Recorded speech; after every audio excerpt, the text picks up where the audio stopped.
हाय, hello, नमस्कार मंडळी. मी प्रियांका तुमच्या सर्वांचं आणखीन एका नवीन व्हिडिओमध्ये अगदी मनापासून स्वागत करते. तर इथं संध्याकाळची वेळ व्हायला आलेली होती. संध्याकाळचे 6 वाजलेले होते आणि हे बघा सगळेजण आपापल्या घरी चाललेले होते. कुणी शेतामध्ये कामासाठी गेलेलं होतं, कुणी शेळ्या घेऊन गेलेलं होतं.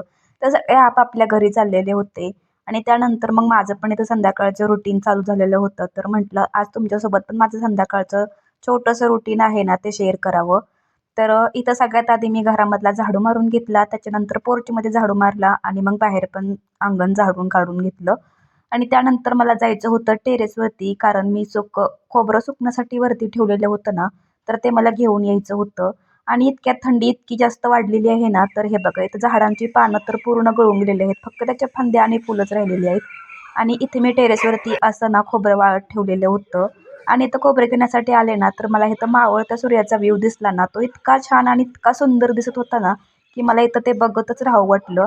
तर त्यानंतर ना 5-6 मिनिटं तर मी इथं तसंच बघत राहिले. तर म्हटलं आता आपण खाली जायचं आहे, तर ज्या कामासाठी आलो आहे ना, तर ते काम करून घ्यायचं. कारण शार्वी पण झोपलेली होती ना, ती पटकन उठते ना, तर म्हटलं आधी ती उठायच्या आधी आपलं काम सगळं आवरून घ्यायचं होतं ना. तर इथं मी खोबरं वाळलेलं ते घेत होते. तर आत्ताच वेळ अमावास्या झालेली आहे ना, तर सगळ्या देवांसाठी फोडलेले नारळ, रानामध्ये फोडलेले नारळ, घरामध्ये असं सगळीकडे फोडलेले भरपूर सारे नारळ होते ना, तर ते मी असं एक दिवस सुकत ठेवले आणि त्यानंतर खिसून घेतले. तर मी असंच माझं खोबरं सुकवून घेते. म्हणजे ते कसं ना एकदम पांढरं शुभ्र असं खोबरं पण राहतं आणि जास्त दिवस पण टिकतं.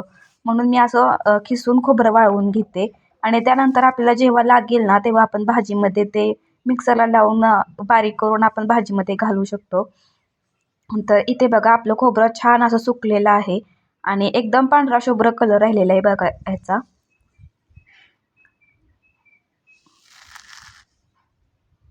आणि आवाजावरूनच तुम्हाला कळलं असेल की एकदम कुरकुरीत वाळलेलं होतं. तर त्यानंतर हे थोडेसे नारळ काल फोडलेले होते ना, तर ते पण मी असं सुकत ठेवलेलं होतं. तर आता हे असं सुकत ठेवलं ना एक दिवस, तर ह्याच्या असे ते वरचं नारळाचा तो जो वरचा भाग आहे ना, तो निघतो आणि आपण मग त्याला खिसून नंतर असं वाळत ठेवायचं. तर मी खोबरे घेऊन खाली आले आणि त्यानंतर मग लगेच दिवाबत्ती करून घेतली देवाची. आणि दिवाबत्ती झाल्यानंतर लगेच तुळशीला पण अगरबत्ती लावून घेतली. आणि त्यानंतर मग संध्याकाळच्या स्वयंपाकाची तयारी चालू केली. तर आज काय असा खास स्वयंपाक नव्हता करायचा. सकाळचाच भरपूर स्वयंपाक राहिलेला होता ना, तर त्यामुळे म्हटलं आता थोडंसं काहीतरी वेगळं बनवायचं. तर वेगळं तरी काय मला सुचलंच नाही ना, मग मी असं साधं सिंपल काहीतरी बनवू म्हणून ना स्वयंपाक बनवायला लागलेले होते.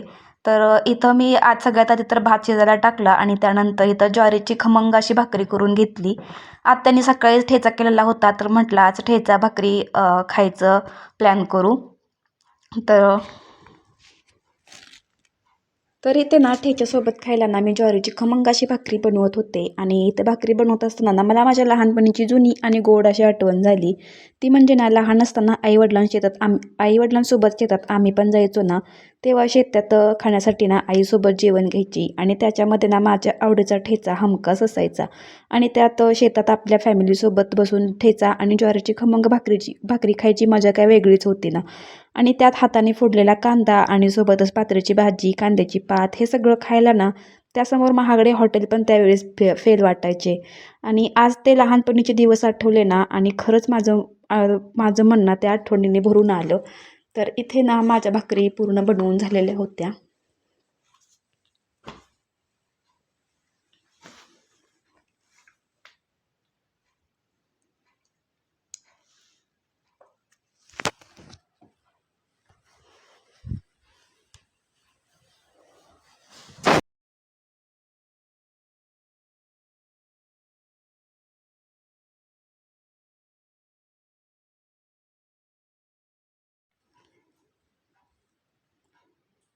आणि आत्याने ना पण सकाळी पालकचा गरगटा बनवलेला होता, तो पण मस्त गरम करून घेतला आणि मस्त छान जेवण्यासाठी बसलो. तर हे बघा आत्याने सकाळी छान असा ठेचा बनवलेला होता. हे बघूनच ना तोंडाला इतकं पाणी सुटलेलं ना, तर कधी असा ठेचा आणि भाकरी खाते असं झालेलं होतं. तर इथे आम्ही वाढून घेतलं, तर आत्या इथं वाढून घेत होत्या. तर इथं ठेचा घेतला, त्याच्यामध्ये थोडंसं तेल टाकून घेतलं खाण्यासाठी. आणि त्यानंतर लहानपणीची आठवण झालतीच ना, तर तो फील येण्यासाठी आत्यानं म्हटलं हातानेच कांदा फोडून घ्या. तर इथं आत्याने पण हाताने कांदा फोडून घेतला आणि त्यानंतर मस्त असं जेवण केलं. तर असा होता माझा आजचा छोटासा व्हिडिओ. तुम्हाला हा व्हिडिओ आवडला असेल तर लाईक करा, शेअर करा आणि आपल्या चॅनलला सबस्क्राईब करायला विसरू नका. भेटूया पुढच्या अशाच नवीन व्हिडिओमध्ये. तोपर्यंत सर्वांना बाय बाय.